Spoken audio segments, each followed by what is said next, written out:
Alright, hello and welcome to yet another no-name MAME game. Today's no-name MAME game is none other than Bonze Adventure by Taito, copyright 1988. So, let's get right into the game. So, I'm sure you know a girl named Emma, but Emma, the king of the underworld, has gone crazy and just brought the world to chaos, so we need to beat her.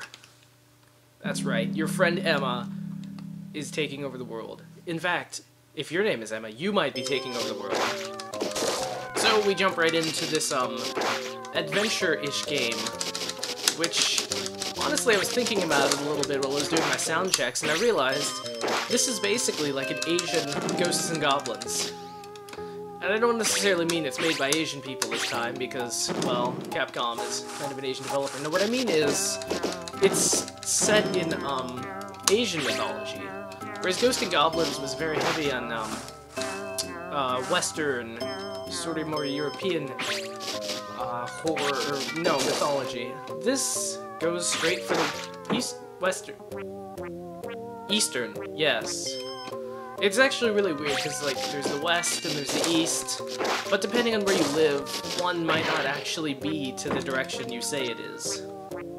That being said, this game is surprisingly difficult. Wow. So if you fail, Buddha just comes over, it's like, dude, man, you suck. Game over. Actually, whoa, yet another parallel between this game and... Oh, I was about to say, yet another parallel between this game and Ghosts and Goblins is that if you die, you can't continue. Although, no, you can continue in Ghosts and Goblins, it's just, it does that weird sort of continue where, you, like, start at the beginning of the stage or something, where it's not really a continue, but it's better than nothing. Oh yes, this guy can duck, which doesn't come in handy all the time, but my, what big balls you have. So, we're just, oh, snake in the grass, every time. I was actually playing this with Kevin earlier, you might recognize him from the off the wall, whatever, and it was, we were testing out this game, thinking we'd play it. Two-player control didn't actually work out, but, I would always run into the snake, and the first few times, yeah, sure, it was intentional, but after a while it started getting unintentional, and that's maybe a little intense.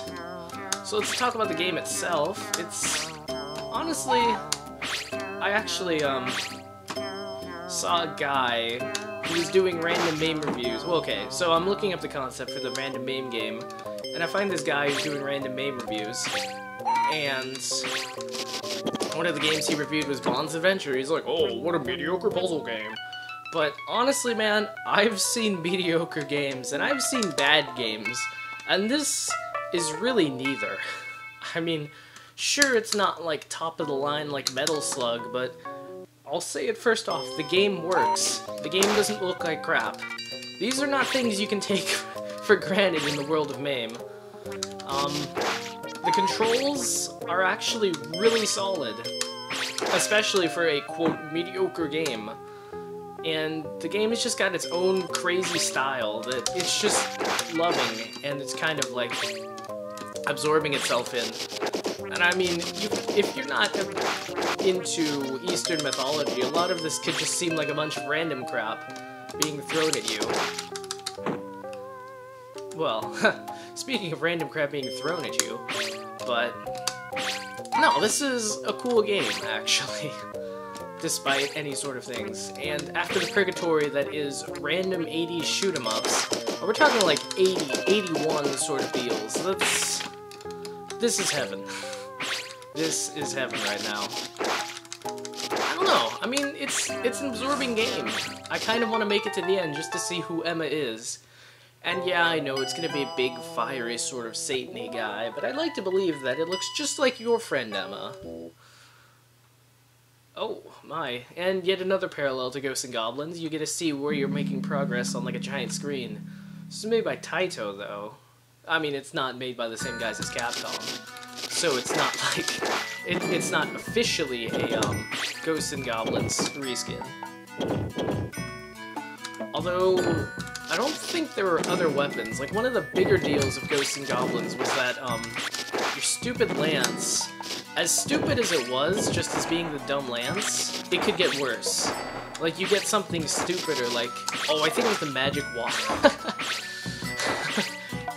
I love that if you take the boat on land, the guy can't move. It's nice little touches like that.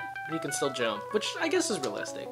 But like I was saying, the Ghosts and Goblins with a stupid lance, if you get like the magic water, you're screwed. Because you can't kill Jack with that thing. And as obligatory, we enter in the name Cat, as per our theme. But yeah, so with the lance, I mean, you get the magic water and it sucks. And there were a couple extra weapons that were better. I mean, the axe sort of added like an arc, which was better sort of the time.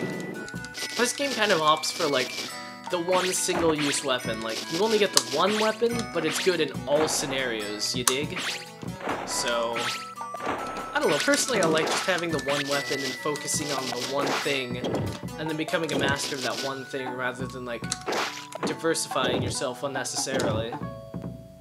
Plus too, I mean, the dude's like a hardcore knight.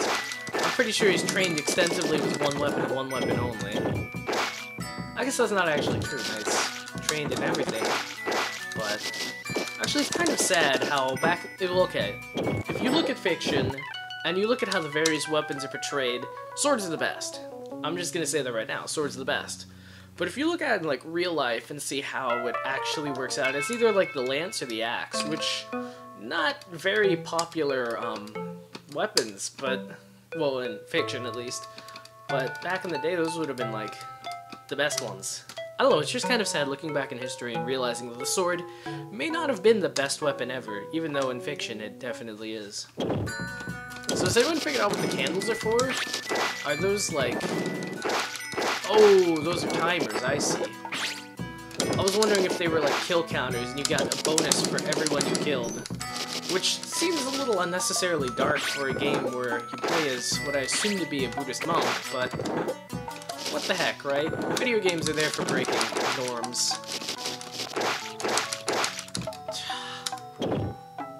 Actually, where's it gonna start me from? Yeah, okay, so it starts me from, like, approximately where I left off.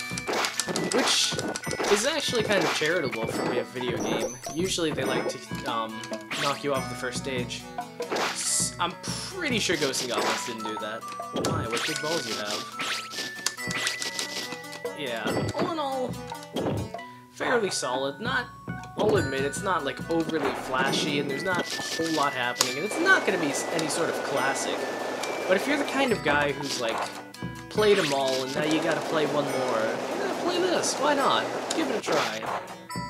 It's got smooth controls, tons of immersion into, Eastern religious imagery and all that sort of stuff. But, despite this sounding like I'm wrapping it up, no! We got, like... So we're at, like, 8-something minutes right now. I can drag this on. Kind of want to see what happens next, see what the other stages are, see if I get any better at this game. Yeah. And on that note... Oh, that's really nice in this game.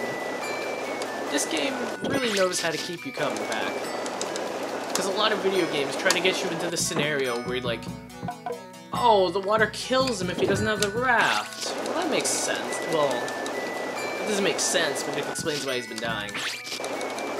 So video games like to put you in the scenario where it's like, you've got this one little place you gotta get through, and then that's it. And it's like really hard, but it's just one challenge. So you do it over and over and over again. So this game, it knows that, and what it's doing is it constantly respawns you back at like just the right point where you died. So if you keep on dying it over and over again, you can just keep retrying that exact same spot. That's really what video games are all about, really. I mean, overcoming a series of challenges. Loosely connected somehow, perhaps in the plot. Oh, because he can duck. It's not a big flashy skill. It's not really a skill you'd ever remember, but it's there. Also note that the score is not actually resetting each time we die. So each time we die, we progressively get higher and higher on the scoreboard, which actually really cheap. I mean, I've played games for score before, and I really like it when they completely reset the score if you die. That's like how it works. That's fair. I don't know, this definitely feels like bullcrap with the score not resetting. Although, I will say, for as much as it likes to restart you right where you died, it does give you that initial invincibility time, so you always get right past whatever killed you. That's kind of lame. And the skulls... Oh, how charitable. No, they do disappear. I was gonna say, yeah, the skulls disappear as soon as you walk over them. But they're on a nice, happy delay.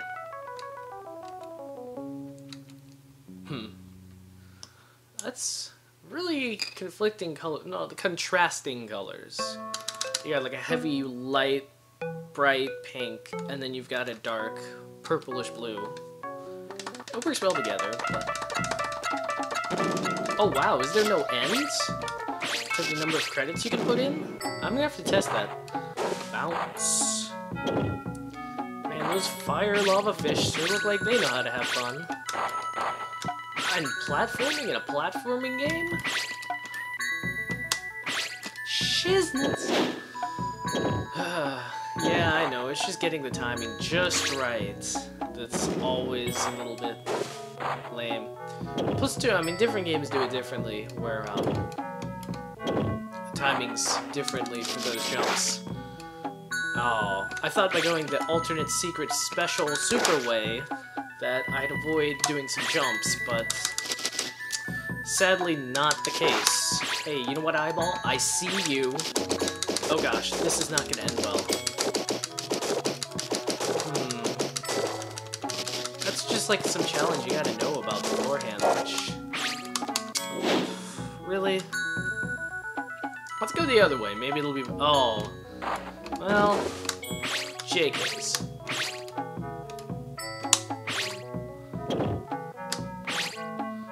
Yeah, this is great. We'll do it. It'll be great. Whoa.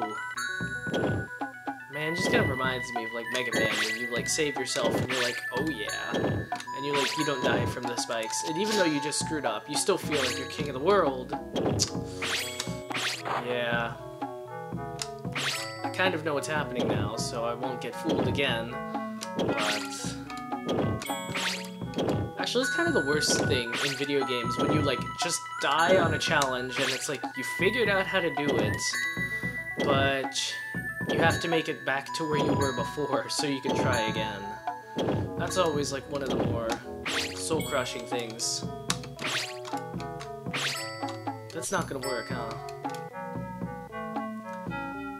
Alright, how is this going to work out? So... Alright, let's try the bottom path. It'll probably be easier. So note that, level 3, this game starts getting harder. Sorry, but you're not up to the mission. But you can try again. This sucker will never learn. That's probably what the Buddha's thinking. Don't be left frustrated here, even though I just said you're a complete and abject failure. Oh, it really only does do 9. Oh, that's probably beneficial stuff. Because I was thinking, it's like, man, this guy has so many enemies, even God's against it, but then I just realized, God probably wouldn't be doing bad stuff to this poor little monk who's been keeping the faith. So...